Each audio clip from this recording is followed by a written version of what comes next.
Hi friends, welcome to PSC tips. അപ്പോൾ പുതിയൊരു വീഡിയോയിലേക്ക് എല്ലാവർക്കും സ്വാഗതം. നമ്മൾ SCERT ചാപ്റ്റേഴ്സാണ് നോക്കിയിരുന്നത്. 5ാം ക്ലാസ്സിലെ സോഷ്യൽ സയൻസ് ടെക്സ്റ്റ് ബുക്കിലെ ഏതൊക്കെ ചാപ്റ്റേഴ്സ് പഠിക്കണമെന്ന് നമ്മൾ പറഞ്ഞതാണ്. അതിൽ ചാപ്റ്റർ 2ഉം ചാപ്റ്റർ 4ഉം നമ്മൾ പഠിച്ചു കഴിഞ്ഞു അല്ലേ. ഭക്ഷണവും മനുഷ്യരും എന്നുള്ള ചാപ്റ്ററും വസ്ത്രത്തിൻ്റെ നാളുവഴികൾ എന്ന ചാപ്റ്ററും നമ്മൾ നോക്കിയതാണ്. ഇന്ന് നമ്മൾ നോക്കുന്നത് ജനങ്ങൾ ജനങ്ങളാൽ എന്ന ചാപ്റ്ററാണ്. 5ാം ക്ലാസ്സിലെ സോഷ്യൽ സയൻസ് ടെക്സ്റ്റ് ബുക്കിലെ 6ാമത്തെ ചാപ്റ്റർ, ജനങ്ങൾ ജനങ്ങളാൽ. ഇതിൽ ചോദിക്കാൻ സാധ്യതയുള്ള ഒരുപാട് ക്വസ്റ്റ്യൻസ് ഉണ്ട്. അപ്പോൾ നമുക്ക് നോക്കാം. അപ്പോൾ ആദ്യത്തെ ആ ഭാഗമൊന്നും നമുക്ക് വേണ്ട, നമുക്ക് ഇമ്പോർട്ടൻ്റ് ആയിട്ടുള്ള കാര്യങ്ങൾ നോക്കാം. ഇതിൽ തദ്ദേശ സ്വയംഭരണ സ്ഥാപനങ്ങൾ എന്ന് പറഞ്ഞിട്ടുണ്ട്. എന്താണ് ഈ തദ്ദേശ സ്വയംഭരണ സ്ഥാപനങ്ങൾ?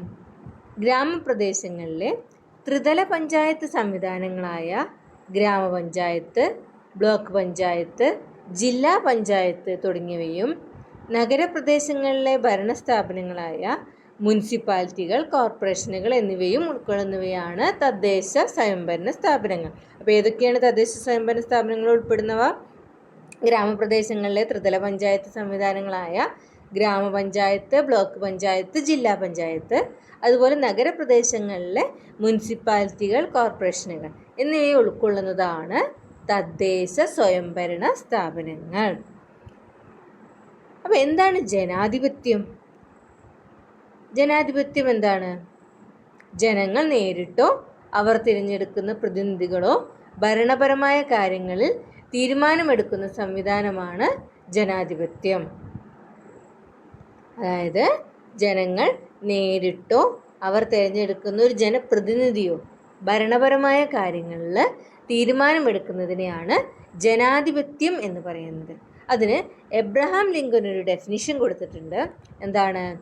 ജനങ്ങൾക്ക് വേണ്ടി ജനങ്ങളാൽ നടത്തപ്പെടുന്ന ജനങ്ങളുടെ ഭരണമാണ് ജനാധിപത്യം. ഇതാര് പറഞ്ഞതാണ്? Abraham Lincoln. ജനങ്ങൾക്ക് വേണ്ടി ജനങ്ങളാൽ നടത്തപ്പെടുന്ന ജനങ്ങളുടെ ഭരണമാണ് ജനാധിപത്യം പറഞ്ഞത് എബ്രഹാം ലിങ്കൺ. മഹാത്മാഗാന്ധി പറഞ്ഞു, ജനാധിപത്യത്തെക്കുറിച്ചുള്ള എൻ്റെ സങ്കല്പം അതിന് കീഴിൽ ഏറ്റവും ദുർബലനും ശക്തനും തുല്യമായ അവസരമുണ്ടായിരിക്കണം എന്നതാണ്. ജനാധിപത്യത്തെക്കുറിച്ചുള്ള എൻ്റെ സങ്കല്പം അതിനു കീഴിൽ ഏറ്റവും ദുർബലനും ശക്തനും തുല്യമായ അവസരമുണ്ടായിരിക്കണം എന്നതാണെന്ന് പറഞ്ഞത് മഹാത്മാഗാന്ധിയാണ്. ഇനി നമുക്ക് നോക്കാനുള്ളത് ജനാധിപത്യത്തിൻ്റെ ആദ്യ രൂപം എവിടെ നിന്നാണ് ഉദയം ചെയ്തത്? പുരാതന ഗ്രീസിലെ ഏതൻസിലാണ് ജനാധിപത്യത്തിൻ്റെ ആദ്യ രൂപം ഉദയം ചെയ്തത്. അപ്പോൾ ജനാധിപത്യത്തിൻ്റെ ആദ്യ രൂപം എവിടെയാണ് വന്നത്? പുരാതന ഗ്രീസിലെ ഏതൻസിൽ. പൊതുകാര്യങ്ങളെ തീരുമാനമെടുക്കുന്ന പ്രക്രിയയിൽ എല്ലാ വിഭാഗം ജനങ്ങളെയും പങ്കെടുപ്പിച്ചിരുന്നില്ലെങ്കിലും ജനാധിപത്യം എന്ന ആശയം സംഭാവന ചെയ്യുന്നതിൽ ഏതൻസ് പ്രധാന പങ്കുവഹിച്ചിട്ടുണ്ട്. ഇന്ന് നിലവിലുള്ള ജനാധിപത്യ രീതിയുടെ തുടക്കം യുണൈറ്റഡ് കിങ്ഡത്തിൻ്റെ ഭാഗമായ ഇംഗ്ലണ്ടിൽ നിന്നാണ്. ഇപ്പോൾ നിലവിലുള്ള ജനാധിപത്യ രീതി തുടക്കം കുറിച്ചത് എവിടെ നിന്നാണ്? ഇംഗ്ലണ്ടിൽ നിന്നാണ്. തിരഞ്ഞെടുപ്പ്, ജനപ്രതിനിധികളുടെ ഭരണം, പാർലമെൻറ്റ് എന്നീ സംവിധാനങ്ങളൊക്കെ രൂപം കൊണ്ടത് ഇംഗ്ലണ്ടിൽ നിന്നാണ്. ഇപ്പോൾ നമ്മളിവിടെ നിലവിലുള്ള തിരഞ്ഞെടുപ്പ്, അതുപോലെ ജനപ്രതിനിധികൾ ഭരിക്കുന്നത്, പാർലമെൻറ്റ് എന്നീ സംവിധാനങ്ങളൊക്കെ ഇവിടെ നിന്നാണ് വന്നത്? ഇംഗ്ലണ്ടിൽ നിന്ന്. അപ്പം ഇത് ക്വസ്റ്റ്യൻ വരും. അപ്പോൾ ഇവിടെ നിന്നാണ്? ഇംഗ്ലണ്ടിൽ നിന്ന്. പുരാതന ഗ്രീക്ക് ചരിത്രകാരനായ ഹെറോഡോട്ടസ് ആണ് ഡെമോക്രസി എന്ന പദം ആദ്യമായി ഉപയോഗിച്ചത്. ഇപ്പോൾ ഡെമോക്രസി എന്ന പദം ആദ്യമായി ഉപയോഗിച്ചത് ആരാണ്? ഗ്രീക്ക് ചരിത്രകാരനായ ഹെറോഡോട്ടസ്. ഗ്രീക്ക് ചരിത്രകാരനായ ഹെറോഡോട്ടസ് ആണ് ഡെമോക്രസി എന്ന പദം ആദ്യമായി ഉപയോഗിച്ചത്. ഡെമോസ്, ക്രാറ്റോസ് എന്നീ ഗ്രീക്ക് പദങ്ങൾ ചേർന്നാണ് ഡെമോക്രസി എന്ന വാക്ക് രൂപപ്പെട്ടത്. ഡെമോസ്, ക്രാറ്റോസ് എന്നീ ഗ്രീക്ക് പദങ്ങൾ ചേർന്നാണ് ഡെമോക്രസി എന്ന വാക്ക് രൂപപ്പെട്ടത്. ഇനി അടുത്ത് നമുക്ക് പറയാനുള്ളത് ഗ്രാമസഭകൾ. എന്താണ് ഗ്രാമസഭ? ഒരു പ്രദേശത്തിൻ്റെ ഭരണവികസന പ്രക്രിയയിൽ എല്ലാ ജനങ്ങൾക്കും പങ്കാളികളാകാനും തീരുമാനങ്ങൾ എടുക്കാനും അവസരം ലഭിക്കുന്ന വേദികളാണ് ഗ്രാമസഭകൾ. ഒരു ഗ്രാമപഞ്ചായത്തിലെ ഓരോ വാർഡിലെയും വോട്ടർ പട്ടികയിൽ പേര് ചേർക്കപ്പെട്ട മുഴുവൻ ജനങ്ങളും ഗ്രാമസഭയിൽ അംഗങ്ങളാണ്. നഗരങ്ങളിൽ ഈ ഗ്രാമസഭയ്ക്ക് പകരം വാർഡ് സഭയാണ് നടക്കാറ്. അപ്പോൾ ഗ്രാമങ്ങളിൽ ഗ്രാമസഭകൾ നടക്കുമ്പോൾ നഗരങ്ങളിലത് വാർഡ് സഭകളാണ്. ഈ ജനാധിപത്യം തന്നെ 2 രീതിയിലുണ്ട്. അതിൽ ആദ്യത്തേത് പങ്കാളിത്ത ജനാധിപത്യം അഥവാ പ്രത്യക്ഷ ജനാധിപത്യം. എന്താണ് പങ്കാളിത്ത ജനാധിപത്യം? ജനങ്ങൾ നേരിട്ട് ഭരണകാര്യങ്ങളിൽ പങ്കാളികളാകുന്ന ഭരണവ്യവസ്ഥയാണ് പങ്കാളിത്ത ജനാധിപത്യം. ജനങ്ങൾ നേരിട്ട് ഭരണകാര്യങ്ങളിൽ പങ്കാളികളാകുന്ന ഭരണവ്യവസ്ഥ ഏത് എന്ന് ചോദ്യം വന്നാൽ ഏതാണ്? പങ്കാളിത്ത ജനാധിപത്യം. അല്ലെങ്കിൽ അതിന് വേറൊരു പേരാണ് പ്രത്യക്ഷ ജനാധിപത്യം. അതെവിടെ കാണപ്പെടുന്നത്? ജനസംഖ്യയും ഭൂവിസ്തൃതിയും കുറഞ്ഞ പ്രദേശങ്ങളിലാണ് പ്രത്യക്ഷ ജനാധിപത്യം സാധ്യമാകുന്നത്. ജനസംഖ്യയും ഭൂവിസ്തൃതിയും കുറഞ്ഞ പ്രദേശങ്ങളിലാണ് പ്രത്യക്ഷ ജനാധിപത്യം സാധ്യമാകുന്നത്. കേരള നിയമസഭ.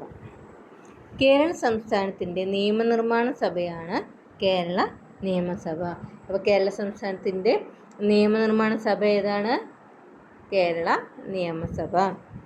നിയമസഭയുടെ ആസ്ഥാനം എവിടെയാണെന്ന് ക്വസ്റ്റ്യൻ വന്നാൽ എന്ത് പറയും? തിരുവനന്തപുരം. തിരുവനന്തപുരമാണ് നിയമസഭയുടെ ആസ്ഥാനം. തിരുവിതാംകൂർ ലെജിസ്ലേറ്റീവ് കൗൺസിൽ സ്ഥാപിച്ചത് എന്നാ? 1888 1888 തിരുവിതാംകൂർ ലെജിസ്ലേറ്റീവ് കൗൺസിൽ സ്ഥാപിച്ചത്. 1904 ശ്രീമൂലം പ്രജാസഭ സ്ഥാപിതമായി. 1904 ശ്രീമൂലം പ്രജാസഭ സ്ഥാപിതമായി. ഇയറൊക്കെ എഴുതി വെക്കുക കേട്ടോ. അതുപോലെ തിരുക്കൊച്ചി നിയമനിർമ്മാണ സഭ സ്ഥാപിച്ചത് 1949. ഇതെല്ലാം കേരള നിയമസഭയുടെ വഴികാട്ടികളാണ്. കേരള നിയമസഭയുടെ ആദ്യ സമ്മേളനം നടന്നത് എന്നാ? 1957 ഏപ്രിൽ 27 കേരള നിയമസഭയുടെ ആദ്യ സമ്മേളനം നടന്നത് 1957 ഏപ്രിൽ 27. എല്ലാ വർഷവും ഏപ്രിൽ 27 നിയമസഭാ ദിനമായി ആചരിക്കുന്നു. അപ്പോൾ നിയമസഭാ ദിനം എന്ന് ഏപ്രിൽ 27, നിയമസഭാ ദിനം ഏപ്രിൽ 27. ആദ്യത്തെ സമ്മേളനം നടന്നത് 1957 ഏപ്രിൽ 27. അപ്പോൾ നമ്മൾ പ്രത്യക്ഷ ജനാധിപത്യം പറഞ്ഞു കഴിഞ്ഞു അല്ലേ? അപ്പോൾ എന്താണ് ഇനി പരോക്ഷ ജനാധിപത്യം? പരോക്ഷ ജനാധിപത്യം എന്താ? ജനങ്ങൾ തിരഞ്ഞെടുക്കുന്ന പ്രതിനിധികൾ ജനങ്ങൾക്ക് വേണ്ടി ഭരണം നടത്തുന്ന ജനാധിപത്യ രീതിയാണ് പരോക്ഷ ജനാധിപത്യം.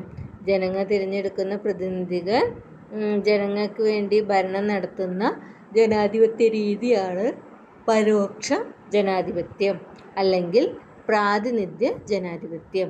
ഇന്ത്യയെപ്പോലെ ജനസംഖ്യയും ഭൂവിസ്തൃതിയും കൂടിയ രാജ്യങ്ങളിൽ പ്രാതിനിധ്യ ജനാധിപത്യമാണ് പ്രായോഗികമായിട്ടുള്ളത്. അപ്പം ഇന്ത്യയിൽ ഏത് ജനാധിപത്യമാണ്? പരോക്ഷ ജനാധിപത്യമാണ് അല്ലേ? പ്രാതിനിധ്യ ജനാധിപത്യമാണ്. ലോകത്തെ ഏറ്റവും വലിയ ജനാധിപത്യ രാജ്യമാണ് ഇന്ത്യ അല്ലേ? ലോകത്തെ ഏറ്റവും വലിയ ജനാധിപത്യ രാജ്യം ഇന്ത്യയാണ്. സ്വിറ്റ്സർലാൻഡിൽ ഇപ്പോഴും എന്താണ്? പങ്കാളിത്ത ജനാധിപത്യമാണെന്നാണ് പറയുന്നത് കേട്ടോ. സ്വിറ്റ്സർലാൻഡിൽ പങ്കാളിത്ത ജനാധിപത്യമാണ്. അതായത് ജനങ്ങൾ നേരിട്ടിട്ട് ഭരണം ഏറ്റെടുക്കുകയാണ്. അതാണ് നമ്മൾ പങ്കാളിത്ത ജനാധിപത്യം അല്ലെ? ജനങ്ങൾ നേരിട്ട് ഭരണകാര്യങ്ങളിൽ പങ്കാളികളാകുന്ന ഭരണവ്യവസ്ഥയാണ് പങ്കാളിത്ത ജനാധിപത്യം. അപ്പോൾ സ്വിറ്റ്സർലാൻഡിൽ പങ്കാളിത്ത ജനാധിപത്യമാണ്. ഇനി എന്താണ് ജനാധിപത്യത്തിൻ്റെ സവിശേഷതകൾ നമുക്ക് നോക്കാം. ജനാധിപത്യം സവിശേഷതകൾ. ജനാധിപത്യ സംവിധാനത്തിൽ ജനങ്ങൾക്കാണ് പരമമായ അധികാരം. ജനാധിപത്യ സംവിധാനത്തിൽ ജനങ്ങൾക്കാണ് പരമമായ അധികാരം. സ്വതന്ത്രവും നീതിപൂർവവുമായ തിരഞ്ഞെടുപ്പാവും. സ്വതന്ത്രവും നീതിപൂർവകവുമായ തിരഞ്ഞെടുപ്പാണ്. ഗവൺമെൻറ്റിനെ വിമർശനങ്ങളിലൂടെ മെച്ചപ്പെടുത്താൻ സഹായിക്കുന്ന പ്രതിപക്ഷം. ഗവൺമെൻറ്റിനെ വിമർശനങ്ങളിലൂടെ മെച്ചപ്പെടുത്താൻ സഹായിക്കുന്ന പ്രതിപക്ഷമുണ്ട്. അതുപോലെ നിയമത്തിന് മുന്നിൽ എല്ലാവർക്കും തുല്യത ഉറപ്പുവരുത്തുന്ന നിയമവാഴ്ചയാണ് അല്ലേ? നിയമത്തിന് മുന്നിൽ എല്ലാവർക്കും തുല്യമായത് അനുഭവിക്കുന്നു. ജനങ്ങളെയും ഭരണകൂടത്തെയും തമ്മിൽ ബന്ധിപ്പിക്കാൻ സഹായിക്കുന്ന സ്വതന്ത്ര വാർത്താ മാധ്യമങ്ങളുണ്ട്. അതുപോലെ സ്വതന്ത്രവും നിഷ്പക്ഷവുമായ നീതിന്യായ വ്യവസ്ഥയാണ്. ഇതൊക്കെ ജനാധിപത്യത്തിൻ്റെ സവിശേഷതകളാണ്. ഇനി അടുത്ത് നമുക്ക് നോക്കാനുള്ളത് സാർവത്രിക പ്രായപൂർത്തി വോട്ടവകാശം. ഇപ്പോൾ വോട്ട് ചെയ്യാനുള്ള പ്രായം എത്രയാണ് വരുന്നത്? 18 വയസ്സാണ് അല്ലേ. ഇത് 1989 വരെ, 89 ശേഷമാണ് 18 വയസ്സാക്കിയത് കേട്ടോ.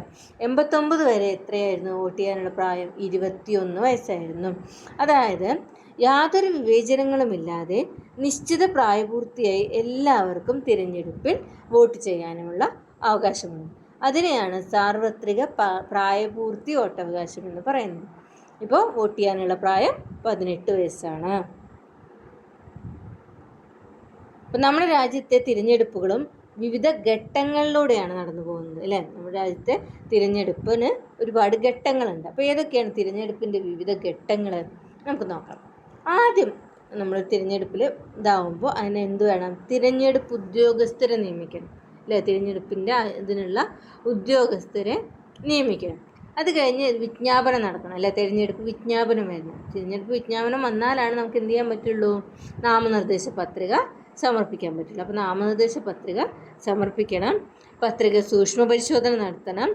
അതിന് കഴിഞ്ഞിട്ട് കുറച്ച് ദിവസത്തിന് ശേഷം നമുക്കത് പിൻവലിക്കണമെങ്കിൽ എന്ത് ചെയ്യാം? നാമനിർദ്ദേശ പത്രിക പിൻവലിക്കാം. അതിന് ശേഷമാണ് അവിടെ എന്ത് നടക്കുന്നത്? തിരഞ്ഞെടുപ്പ് പ്രചാരണം നടക്കും. എല്ലാവരും പ്രചരിപ്പിക്കുമല്ലോ. ആരൊക്കെ മത്സരിക്കാൻ നിൽക്കുന്നുണ്ടെങ്കിൽ അവരൊക്കെ തിരഞ്ഞെടുപ്പിൻ്റെ പ്രചാരണം നടത്തും. അത് കഴിഞ്ഞ് വോട്ടെടുപ്പുണ്ടാവും. വോട്ടെടുപ്പ് കഴിഞ്ഞാൽ പിന്നെ എന്താ വരുന്നത്? വോട്ടെണ്ണലും ഫലപ്രഖ്യാപനം. ഇതൊക്കെയാണ് തിരഞ്ഞെടുപ്പിൻ്റെ വിവിധ ഘട്ടങ്ങൾ. ഓക്കെ. തിരഞ്ഞെടുപ്പുകൾ എന്തിന്? തിരഞ്ഞെടുപ്പിൻ്റെ ധർമ്മങ്ങൾ എന്തൊക്കെയാണ്? ഗവൺമെൻറ്റുകൾ രൂപീകരിക്കണം അല്ലെ. ഗവൺമെൻറ് രൂപീകരിക്കണമെങ്കിൽ എന്ത് നടക്കണം? തിരഞ്ഞെടുപ്പ് വേണം. അതുപോലെ എല്ലാവർക്കും പ്രാതിനിധ്യം നൽകുന്നു. എല്ലാവർക്കും പ്രാതിനിധ്യം നൽകാനാണ് അല്ലേ തിരഞ്ഞെടുപ്പിൻ്റെ ഒരു ധർമ്മമാണ്. ഭരണകർത്താക്കളെ വളർത്തിയെടുക്കുന്നു. ജനാധിപത്യം ശക്തിപ്പെടുത്തണമെങ്കിൽ അവിടെ തിരഞ്ഞെടുപ്പ് നടത്തണം. വോട്ടർമാരെ ബോധവൽക്കരിക്കുന്നു. എല്ലാവരുടെയും അഭിപ്രായങ്ങൾ പരിഗണിച്ചുകൊണ്ട് തീരുമാനമെടുക്കുമ്പോഴാണ് ജനാധിപത്യം നടക്കുന്നത് അല്ലേ. അപ്പോൾ അതേപോലെ തന്നെ നമ്മുടെ വീടുകളിലും എന്ത് വേണം? ഒരു ജനാധിപത്യ പ്രക്രിയ തന്നെ വേണം അല്ലേ. വീട്ടിലെല്ലാവരും എന്ത് ചെയ്യണം? പരസ്പരം അഭിപ്രായങ്ങൾ പങ്കുവെക്കുകയും അവയുടെയൊക്കെ എല്ലാവരുടെയും അഭിപ്രായങ്ങൾ പരിഗണിച്ചുകൊണ്ട് വേണം എന്തെങ്കിലും തീരുമാനമെടുക്കണമെങ്കിൽ. നമ്മൾ സ്കൂളിൽ തന്നെ കാര്യങ്ങൾ നമ്മൾ ഇപ്പോൾ ടൂറ് പോകാനോ അങ്ങനെ എന്തെങ്കിലുമൊക്കെ തീരുമാനിക്കുമ്പോഴൊക്കെ ഇതുപോലെ എല്ലാവരുടെയും തീരുമാനങ്ങൾ ഒത്തൊരുമിച്ച് നോക്കി അതിനാണ് പരിഗണിച്ചിട്ടാണ് നമ്മൾ അതിൻ്റെ തീരുമാനമെടുക്കുന്നത്.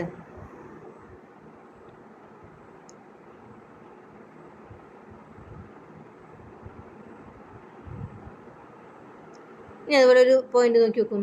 കുട്ടികളുടെ അഭിപ്രായങ്ങളും താല്പര്യങ്ങളും പരിഗണിക്കുന്നതിനോടൊപ്പം അവർക്ക് അവസര സമത്വവും തുല്യതയും ഉറപ്പുവരുത്തുമ്പോഴാണ് വിദ്യാലയങ്ങളിൽ ജനാധിപത്യം ഉറപ്പാക്കപ്പെടുന്നത്. അതായത് കുട്ടികളുടെ അഭിപ്രായങ്ങളും താല്പര്യങ്ങളും നമ്മൾ പരിഗണിക്കുന്നതിനോടൊപ്പം അവർക്ക് എന്ത് കൊടുക്കണം? അവസര സമത്വവും തുല്യതയും ഉറപ്പുവരുത്തണം. ഇതാണ് വിദ്യാലയങ്ങളിലെ ജനാധിപത്യം ഉറപ്പാക്കുന്നുള്ളത്. ഇനി ജനാധിപത്യം പൊതുയിടങ്ങളിൽ നമ്മൾ ശ്രദ്ധിക്കേണ്ട കുറേ കാര്യങ്ങളുണ്ട് അല്ലേ. പൊതുയിടങ്ങൾ വൃത്തിയായി സൂക്ഷിക്കണം. അതുപോലെ മറ്റുള്ളവരുടെ താല്പര്യങ്ങൾ മാനിക്കണം. പൊതു നിയമങ്ങളെല്ലാം അനുസരിക്കണം.